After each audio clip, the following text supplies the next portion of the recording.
So I'm going to go ahead and set the table for y'all. Let's say it's 2024 and it's a Democratic primary. Your state's up to vote. And you got three options on the table. You got Elizabeth Warren, you got Andrew Yang, and you got AOC. I know most of y'all might have other options on the table. At least some of y'all who don't identify yourselves as progressives. No. This is aimed for the progressives, right? So you're choosing between Andrew Yang, AOC, and Elizabeth Warren.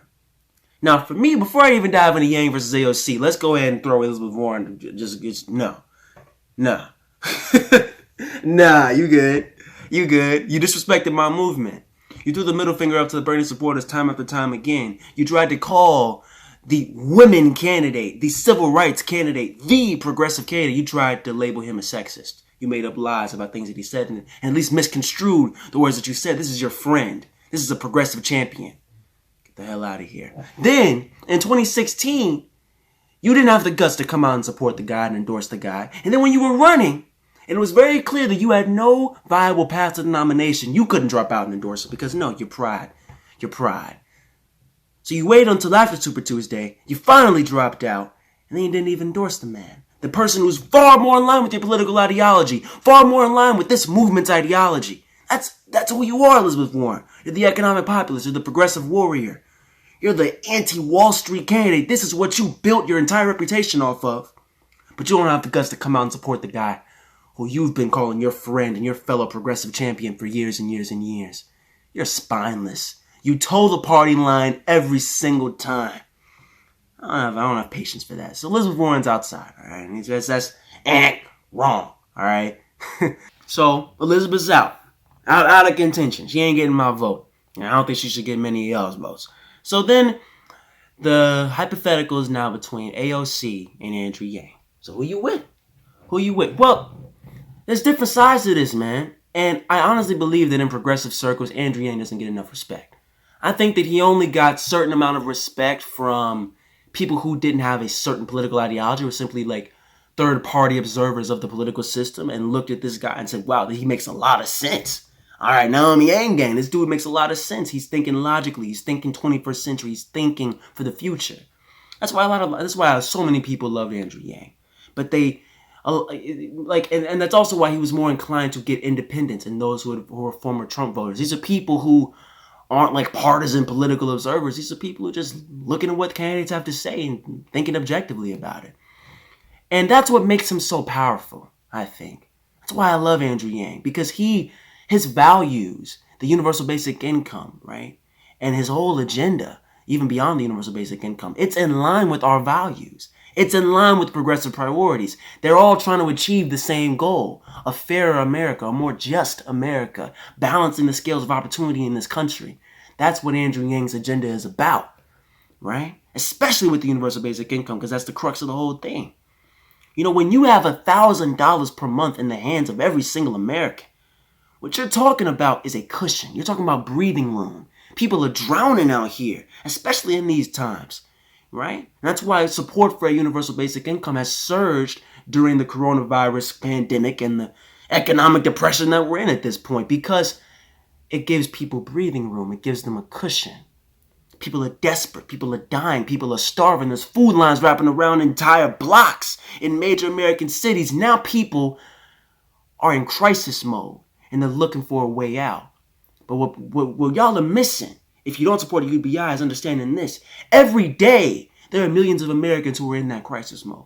Every single day before this pandemic, and for centuries, there were millions of families who were in crisis mode, who were drowning, who had no other option. And the UBI gives all of them breathing room. It gives them a cushion.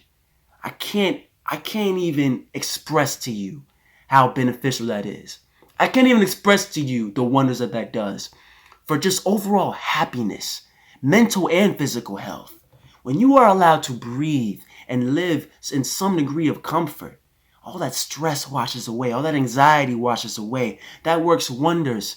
And it doesn't just do wonders for your mental health and, oh, you're happy. No, that then has exponential effects. It then has a chain reaction across the economy, across the social political scene. People are more inclined to buy goods. People are more inclined to participate in the economy. That's more jobs. That's more investment. That's a healthier economy. and not just a healthier population. So that is the benefit of a universal basic income. I think people are missing that. I think Andrew Yang, when you're talking about progressive circles, when you're talking about who can carry the mantle, he has to be a legitimate option for that, because his agenda is perfectly in line with our agenda. His agenda is trying to achieve the same goal, achieve the same America. And I think people miss out on that. So that's why I love Andrew Yang. He also gets, again, the 21st century thinking, man. He's pragmatic. He thinks outside the box. With his climate plan, he's trying to achieve what Bernie was trying to do, just a little bit less aggressive. By 2035, he wanted the entire grid to be renewable. And he wanted thorium to be at the center of that. Thorium. We don't talk about thorium a lot. That's outside the box, bro. Like, nobody had the guts to be like, yeah, I'm going to do thorium. Because it's a largely unproven commodity. They do it up in Canada, and it's a cleaner type of nuclear energy. It's a outside the box. It's not totally proven yet on a massive scale. But up in Canada, they've been using thorium. I think in a couple other countries, they've been having thorium reactor plants.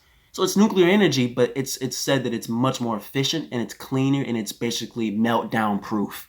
So that's the type of stuff that I love to see from Andrew Yang, and that's the type of solutions that you can expect to see from him if he was president of the United States, man. So he's a formidable foe if you're talking about AOC. Now, AOC, my little bit about her will be a little shorter. We all know about AOC. She's a conventional progressive. She's more in line with Bernie's vision when it comes to Medicare for all, tuition-free college, Green New Deal, etc., etc., etc. She's fiery. She's passionate. People love AOC's. Young people. I love AOC. I also love Andrew Yang, but I love AOC as well, man, for what she represents for young people of color. To see someone around your age group, not that much older than me, maybe about like 10, 12 years, now in political power simply by speaking her mind, utilizing her voice, that's inspirational to me. But I can especially imagine it's inspirational for young women of color as well. She has the Democratic Socialist label, but she's really a social democrat, just like Bernie. She supports the whole conventional agenda, Green New Deal, Medicare for all, tuition-free college. I already said that. And again, she has the package. She's young, she's good looking, she can speak, she's fiery, she's inspiring.